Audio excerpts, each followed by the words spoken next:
아니, 이게 도대체 무슨 일이죠? 지난번 1차 때는 분명히 15만 원이 제 통장에 들어왔는데 이번에는 왜 빠져 있는 걸까요? 우리 집이 그렇게 소득이 높다는 건가요? 안녕하세요. 저는 어르신들께 꼭 필요한 복지와 지원 정책을 가장 쉽게 풀어드리고 있는 사회보장 상담사 이현석입니다. 방금처럼 실제로 현장에서 자주 듣는 목소리인데요.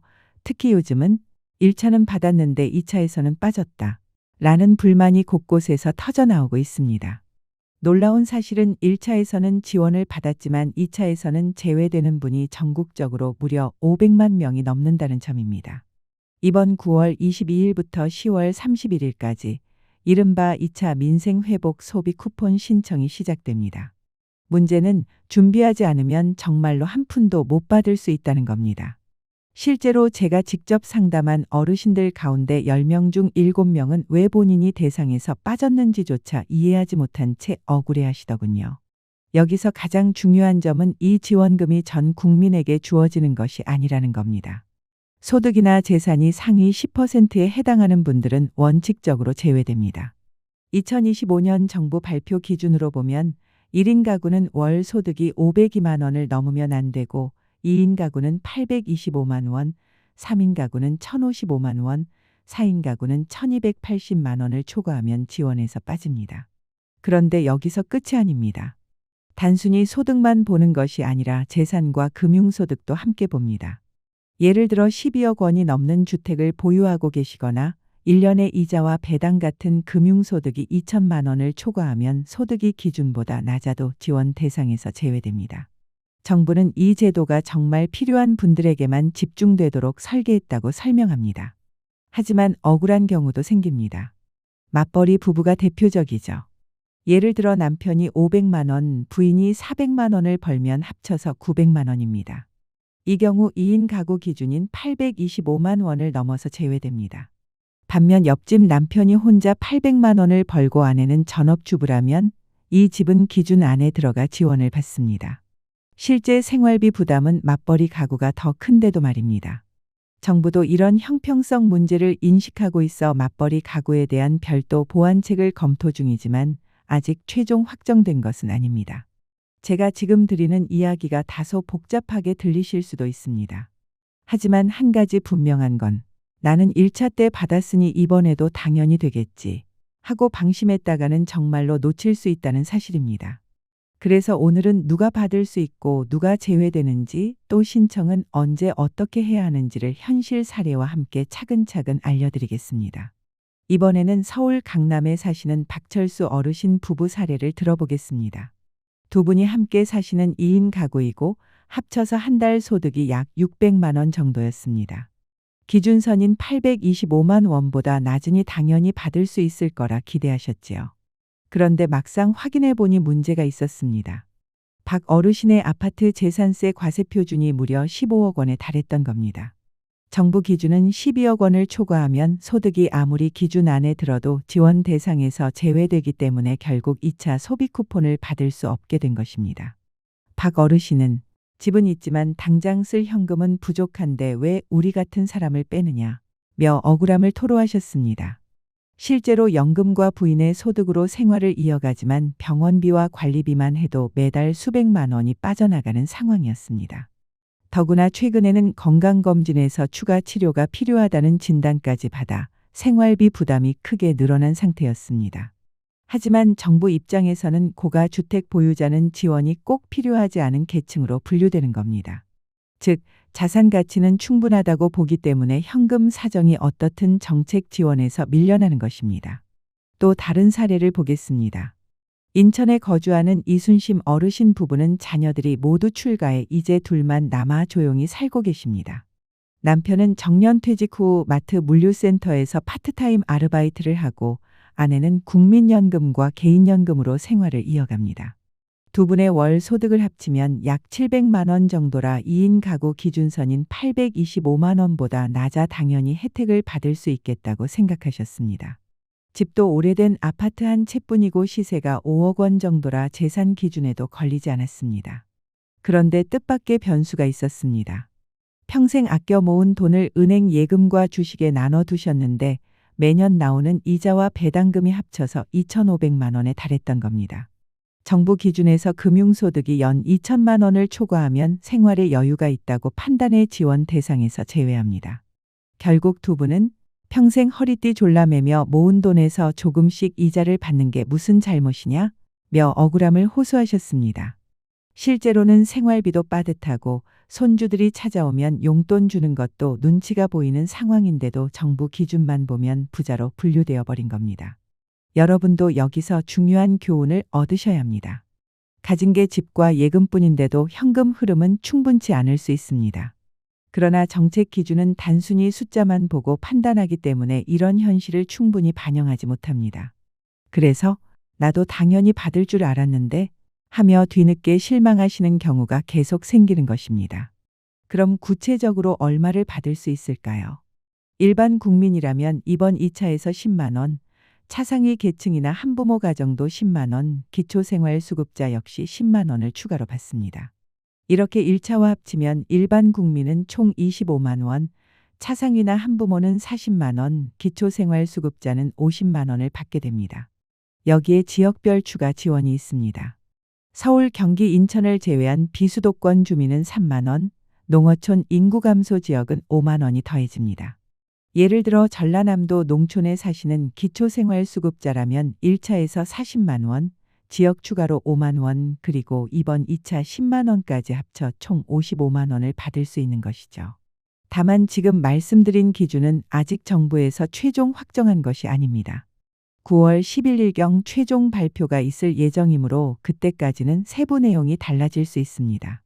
특히 맞벌이 부부 특례나 농어촌 지역 추가 혜택 같은 조정안이 나올 가능성이 높기 때문에 끝까지 관심을 두고 지켜보셔야 합니다. 이제 많은 분들이 가장 궁금해하시는 2차 지급 일정을 조금 더 자세히 설명드리겠습니다. 이번 2차 민생회복 소비 쿠폰은 2025년 9월 22일부터 본격적으로 지급이 시작되고 신청 마감일은 10월 31일까지입니다. 반드시 달력에 표시해 두셔야 합니다. 특히 나는 이미 1차 때 받았으니 당연히 또 들어오겠지 하고 방심하시면 안 됩니다. 실제로 1차 때는 받았지만 2차에서 신청을 하지 않아 아예 못 받은 사례가 적지 않습니다. 반드시 다시 신청을 하셔야만 받을 수 있습니다. 신청 방법은 크게 두 가지입니다. 첫째, 온라인 신청은 카드사 홈페이지나 앱을 통해 본인 인증 후 간단하게 하실 수 있습니다. 둘째, 오프라인 신청은 은행 창구나 주민센터를 방문하면 됩니다. 여기서 어르신들이 자주 겪는 어려움이 있습니다. 앱 설치가 안 된다.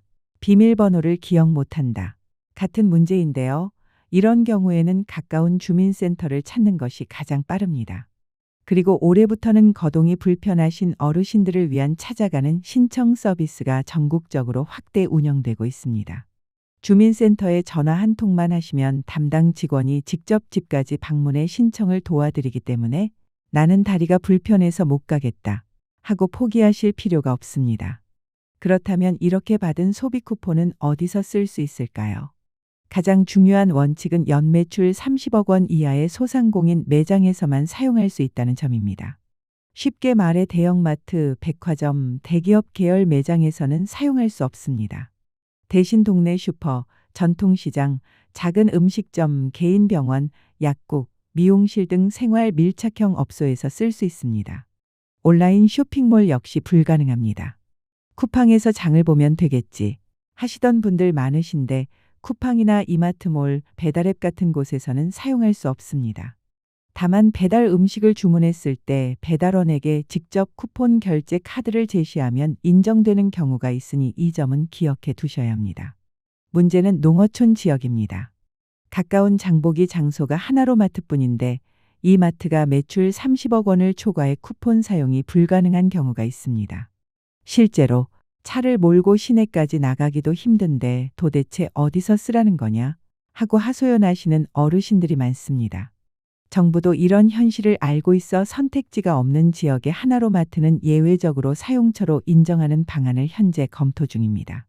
아직 확정된 것은 아니지만 불편을 줄이기 위한 대책이 마련되고 있다는 점은 다행스러운 소식입니다. 사용 기한 역시 절대 잊어서는 안 됩니다.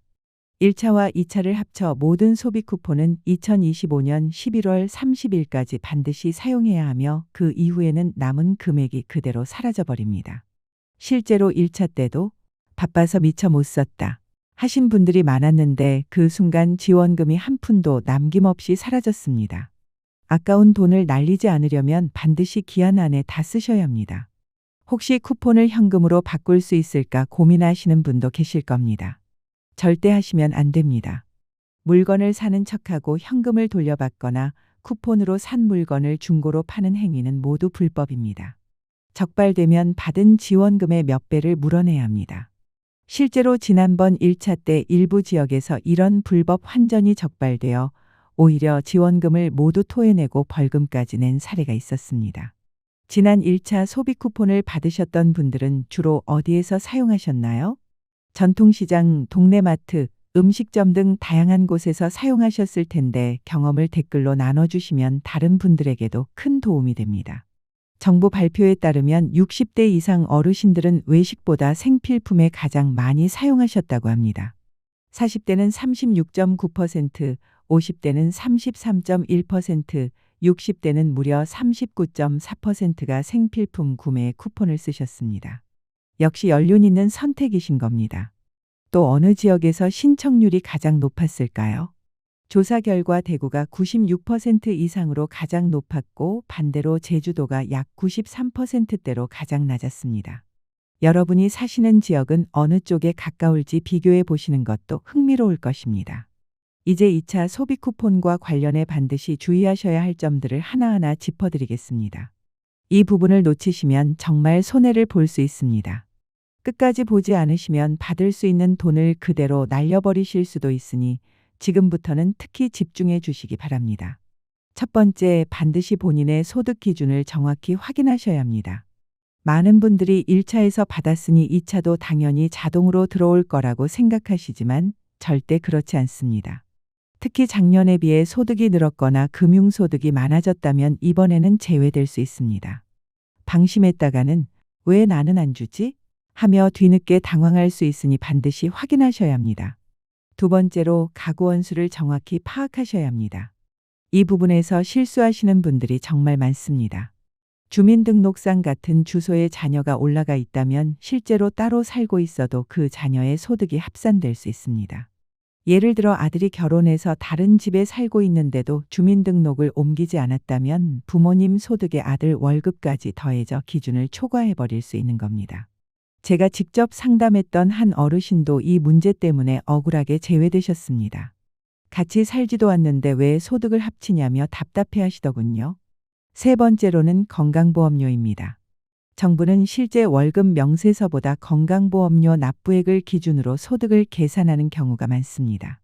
그래서 본인은 우린 소득 기준에 안 걸린다 고 생각했는데 건강보험료 산정 때문에 더 높은 소득으로 분류되어 제외되는 사례가 적지 않습니다. 예를 들어 어떤 어르신은 연금과 근로소득을 합쳐 700만 원이라고 계산했는데 건강보험공단에서는 보험료 납부액을 기준으로 750만 원 소득으로 잡아버려 결국 대상에서 빠진 적이 있습니다. 여러분도 내가 계산한 금액과 보험료 기준 금액이 다를 수 있다는 점 꼭 기억하시기 바랍니다. 신청 전에 국민건강보험공단 홈페이지나 고객센터에서 본인 납부액을 확인하면 불필요한 불이익을 막을 수 있습니다. 네 번째로 금융소득 신고를 정확히 하셔야 합니다. 은행 이자나 주식 배당금이 연간 2천만 원을 넘는다면 반드시 신고해야 합니다.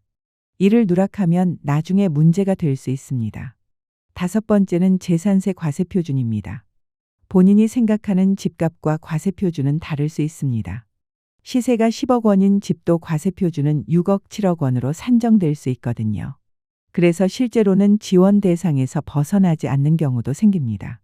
어르신들께 질문 하나 드리겠습니다. 혹시 주변에 이번 2차 소비 쿠폰 때문에 고민하고 계신 분이 있으신가요? 그런 분이 계시다면 이 정보를 꼭 알려주십시오. 정확한 정보를 아는 것만으로도 큰 도움이 될 수 있습니다. 이제 신청에 필요한 절차와 서류를 말씀드리겠습니다. 온라인 신청은 공동인증서나 간편인증이 필요합니다. 카드사 홈페이지나 앱에서 본인 인증만 하면 간단히 신청할 수 있습니다. 오프라인 신청은 신분증만 가져가시면 됩니다. 주민등록증, 운전면허증, 여권 중 하나만 있으면 충분합니다. 은행에서 신청하실 때는 해당 은행에서 발급한 카드를 가져가는 것이 좋습니다. 만약 본인이 직접 가지 못하는 경우 가족이 대신 신청할 수 있습니다. 이때는 본인 신분증, 대리인 신분증, 가족관계증명서나 위임장이 필요합니다. 신청 후에는 보통 다음날 카드나 상품권 형태로 지급되며 지급이 완료되면 문자 메시지로 안내가 옵니다. 그런데 신청을 했는데도 지급이 안 된다면 어떻게 해야 할까요? 우선 본인이 지급 대상에 해당하는지 다시 확인해 보셔야 합니다. 소득이나 재산 기준을 초과했을 수도 있습니다. 만약 기준을 충족하는데도 지급이 안 됐다면 신청한 카드사나 거주지 지자체에 문의해 보시기 바랍니다. 시스템 오류나 서류 미비 등이 원인일 수 있습니다. 이상으로 2차 민생회복 소비 쿠폰에 대해 전체적으로 알아보았습니다. 이번 내용을 놓치면 받을 수 있는 돈을 그대로 날려버릴 수도 있습니다. 꼭 다시 한번 본인의 상황을 꼼꼼히 확인하시고 정해진 기간 안에 신청하시길 바랍니다. 이제 마지막으로 정리해 드리겠습니다. 이번 2차 민생회복 소비 쿠폰은 소득 상위 10%를 제외한 국민 90%에게 1인당 10만 원씩 지급됩니다. 신청 기간은 9월 22일부터 10월 31일까지이고 반드시 11월 30일까지 사용해야 합니다. 그 이후에는 잔액이 자동으로 소멸되니 한 푼도 남기지 마시고 꼭 기한 안에 사용하시기 바랍니다. 소득 기준은 1인 가구 502만 원, 2인 가구 825만 원, 3인 가구 1,055만 원, 4인 가구 1,280만 원을 초과하면 제외됩니다. 또 재산세 과세 표준이 12억 원을 넘거나 금융소득이 연간 2천만 원을 넘는 경우에도 대상에서 빠집니다. 사용처는 연매출 30억 원 이하의 소상공인 매장에 한정되며 대형마트나 온라인 쇼핑몰에서는 사용할 수 없습니다. 여기서 가장 중요한 사실이 있습니다. 아직 최종 기준이 확정되지 않았다는 점입니다. 정부가 오는 9월 11일경 최종 발표를 하기로 되어 있으니 끝까지 관심을 가지고 지켜보셔야 합니다. 특히 1차에서 받으셨다고 해서 2차가 자동으로 지급되는 것이 아닙니다. 반드시 별도로 신청하셔야 한다는 점을 잊지 마십시오. 오늘 안내해드린 내용이 도움이 되셨다면 꼭 주변의 다른 어르신들께도 알려주시면 감사하겠습니다. 정확한 정보를 몰라서 혜택을 놓치는 분들이 없도록 함께 도와주시는 게 중요합니다. 앞으로도 어르신들께 꼭 필요한 정책 정보들을 신속하게 전해드릴 예정이니 구독과 알림 설정을 해두시면 좋습니다. 여러분, 지금 이 영상을 어느 지역에서 보고 계신지도 댓글로 남겨주십시오. 댓글 하나하나가 앞으로 더 알찬 영상을 만드는 데 큰 힘이 됩니다. 그리고 가족이나 지인 단톡방에도 공유해 주신다면 더 많은 분들의 든든한 노후에 도움이 될 것입니다. 늘 어르신들의 편안한 노후를 응원합니다. 감사합니다.